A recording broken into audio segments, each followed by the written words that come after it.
Imagine spending 4 to 6 years and tens of thousands of dollars on a college degree, only to find yourself working in a field that didn't even require one. Unfortunately, that's the reality of over half of American college graduates. Once seen as the ultimate investment in one's future, college is turning into a costly mistake for many. Over half of graduates are stuck in jobs that don't even require a degree. And what's even worse, around 40% of students that start college never even graduate within 6 years. I've been in higher education for over 30 years, and I want to take you behind the scenes and share some of the critical information that every parent and student should know, but is often kept from you. Unfortunately, many colleges are too focused on marketing, recruitment, and retention. They may be one of the worst sources of information when it comes to making sound, informed decisions about your future. Of course, college can be a wonderful investment of your time and money, but for many it's not. After watching this video, you'll be informed of the facts and better equipped to avoid the mistakes that so many students are making in their pursuit of a degree. And at the end, I'll offer some helpful tips regardless of your degree of choice. First, let's take a look at one of the biggest talking points colleges love to repeat: that a college graduate is expected to earn over $1 million more over their lifetime than someone with just a high school diploma.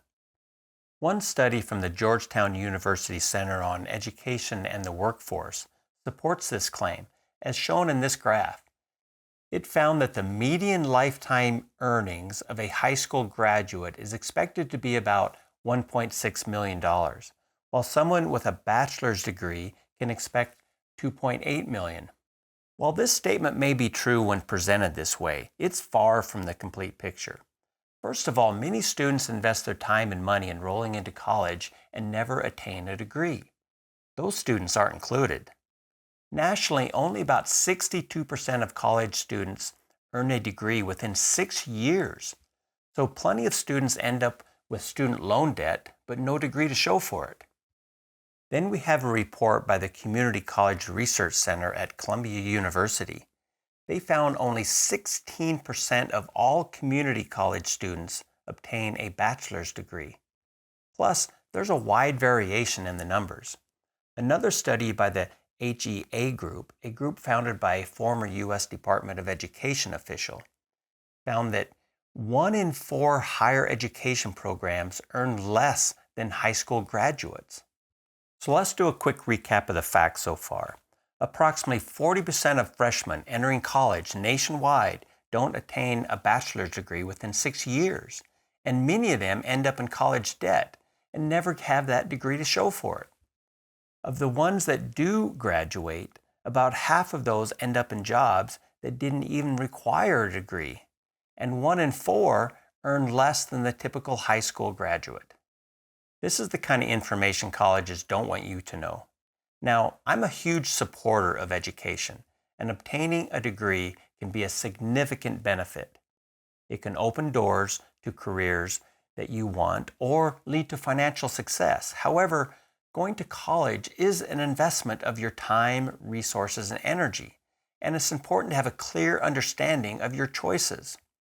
Although I didn't go to college right after high school, I eventually did, and I'm very glad I made that decision. I'd like to take a quick moment to say I'd sure appreciate it if you could hit the like button and maybe leave some comments below after the video. It really does help, and I do try and respond to every comment.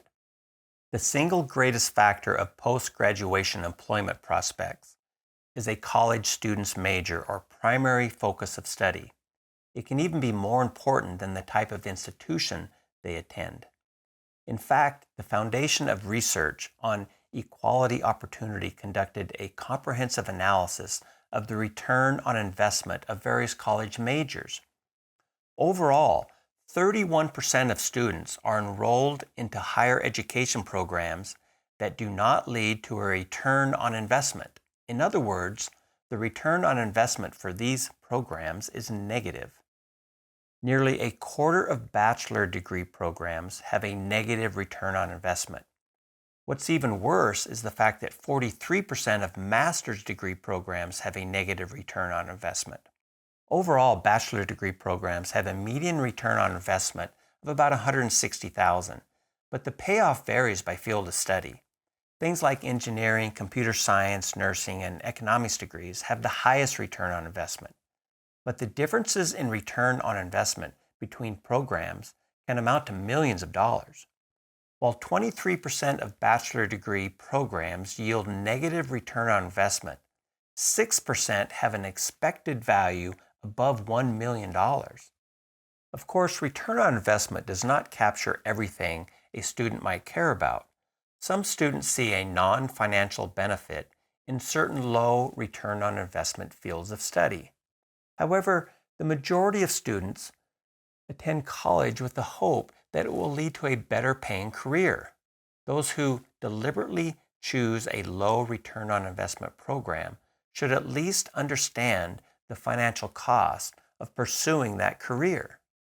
Another interesting statistic from the study is that undergraduate certificates in the technical trades, which include things like vehicle maintenance and repair, precision metalworking, HVAC technology, and electrical and power transmission installation, they're more lucrative than a bachelor degree. The median return on investment for the technical trades is $313,000 compared to that of just $160,000 for the median bachelor degree. Two-year degrees in nursing and other health professions also boast a strong median return on investment of about $224,000. The New York Federal Reserve's analysis of 75 possible majors identified the 16 lowest paying college majors based on the median salary 5 years after graduation. Starting with the lowest paying, the list includes degrees in the liberal arts, performing arts, theology, leisure and hospitality, general social science, and history. Other fields on the list are fine arts, psychology, anthropology, and social services. A well-functioning society certainly needs these people in those areas. However, the number of individuals pursuing these degrees often exceeds the availability of the well-paying jobs in those fields. According to the National Center of Education Statistics and the Bureau of Labor Statistics, social science and history ranks as the third most popular degree, with psychology as the fifth most popular. Again, using data from the Federal Reserve, let's check out the college majors that pay the most 5 years after graduation. Here we see various engineering degrees, computer science, finance, mathematics, business, data analytics, and economics. And mid-career median salaries for these degrees are often in the range from $95,000 to $133,000. And of course, the professional degrees like in law, medicine, dentistry are very lucrative. Now, money isn't everything. According to a pay scale report, some of the college majors that lead to the most fulfilling careers include things like music therapy, cardiopulmonary science, radiation therapy, alcohol and drug studies, addiction counseling, and cardiovascular technology.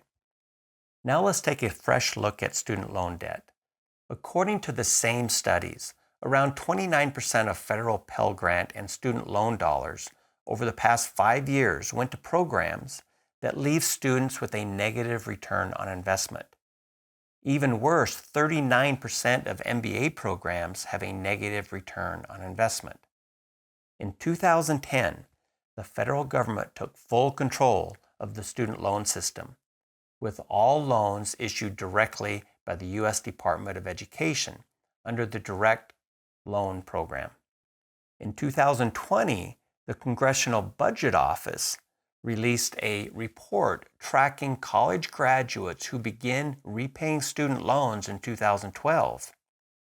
By the end of 2017, over 75% of those borrowers owed more than they originally borrowed.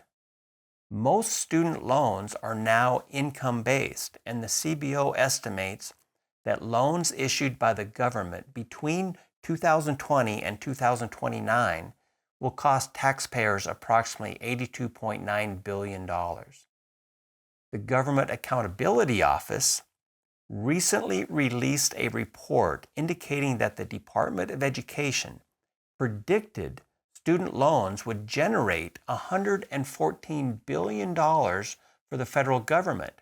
Instead, they lost $197 billion. That's a laughable $311 billion error. The sad thing about all of this is that the government likes to pat themselves on the back, saying that they're making it easier for college students to get money to go to school. At the same time, they are certainly not giving them a break on interest rates. Check out these rates for loans between July of 24 and going up through June of 25. Many of these are over 8 and 9%. On top of that, they charge a disbursement loan fee. And there's some pretty hefty loan origination fees to go along with some of the pretty high interest rates. Unfortunately, when the government makes it easy for students to borrow money, colleges have no incentive to hold down costs. Colleges know students can borrow the money. From 2000 to 2022, the average annual tuition inflation was 4.8%. Over that same period, the Consumer Price Index rose by 1.9% and the median annual income increased 2.1%. This means that tuition has increased at a rate more than double that of the CPI and income over the past couple decades. Oh, and forget about those silly college rankings. Perhaps the best known is the college rankings by the U.S. News and World Report. Let me break down some of their ranking criteria for you. Only 5% of the rankings determined by whether college graduates earn more than a high school graduate. I guess they're not too worried about whether college is a good investment. Depending on whether the school has usable SAT or ACT scores, either 16% or 21% of the rankings come from their graduation rates. That is, what percentage of their students earn a degree within 6 years? This tells you nothing about the quality of the education or whether the degree was even useful, but it might explain the grade inflation that's been happening across college campuses. The other largest category is based on peer assessment, which accounts for 20% of the rankings. In 2024, they sent out over 4,600 surveys to a variety of presidents, provosts, deans of admissions, and other academics, asking them to rate the academic quality of other schools. Only about 31% even responded. So, are these people supposed to know the quality of education happening in the classrooms at a bunch of other institutions around the country? It's so ridiculous. The next largest category is the measure of the predicted graduation rate. Here, they compare the 6-year graduation rate to what the U.S. News predicted it would be. Again, this tells you nothing about the quality of education that's happening on campuses. The next largest categories include things like faculty salaries, financial resources that are provided, the percentage of their students receiving Pell Grants, and how their students perform. So, notice that the importance of graduation rates keeps popping up throughout this video. That's why so many meetings on college campuses focus on recruitment and retention. It can feel noble to want to help students graduate. However, colleges often don't care if the degree is a good investment or even if it will lead to a job in their field of study. Colleges have budgets to worry about, programs to keep afloat, and that all-important retention rate that matters to them so much. Student support services can sometimes be a double-edged sword. On the one hand, they can provide essential help for students that are truly trying and disciplined enough to graduate someday. On the other hand, for the approximately 40% who don't earn a 4-year degree, these services can keep them enrolled longer, sucking more money from them and possibly leaving them further in debt. Parents and students need to make sound choices that are in their own best interests because as virtuous as a college may want to appear, it might be looking out for its own best interest. Many careers certainly require a college degree, but attending college shouldn't be a decision made on a whim. If your passion lies in one of the lower paying fields, make sure to find ways to set yourself apart from others. Remember, college is an investment in yourself, but that doesn't mean that you should overpay for it. For instance, if someone is pursuing a career in elementary education, choosing a college that costs 4 to 5 times more than a lower priced institution won't result in a higher salary. College can be a valuable investment for your future, or it may not be. The difference lies in making informed, smart choices. Colleges consistently promote the idea that everyone needs a degree, often implying that those without one are somehow missing out or hold a lesser status in our society. Many within academia often overlook or disregard the disadvantages their system can impose on others. This mentality often undermines the dignity of work and unfairly devalues individuals who pursue skills-based careers, even when those paths can lead to incomes that actually exceed many college graduates. College can be a wonderful career path for many, but don't become a statistic. If you're going to invest your time, energy, and money, make sure it leads to a degree. Choosing the right school and career is a big decision, and hopefully the information in this video will make it an informed one. Thank you for watching. Please leave some comments below and hit the like button.